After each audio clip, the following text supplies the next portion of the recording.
I've got hiccups right now, so there's the hiccups.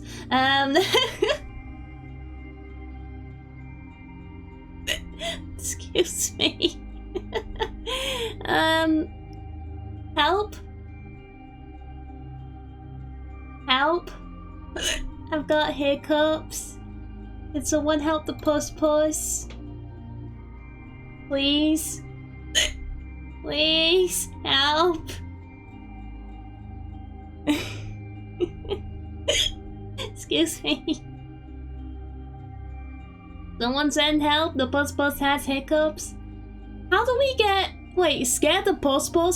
Well, we don't have any jump scares. We don't have any jump scare sound alerts, and scaring Kitty takes a lot of effort. Grab my tail, that doesn't scare me, that'll just hurt me. We don't have any jump scare sound alerts. Scaring Kitty takes a lot of effort. I mean, come on, I play spooky games once a week for crying out loud. Ah! Ooh, threw items at the puss. Which one of you fucks decided to do that? Excuse me, at Kitty. Scare Kitty,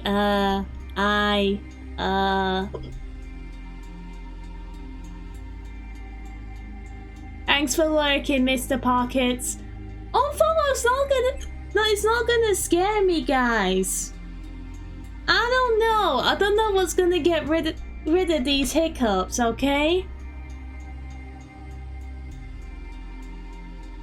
I don't know. Excuse me, Jesus Christ. We're gonna play 100% orange juice, and maybe that'll get rid of the hiccups. I don't know. I really don't know, Yang.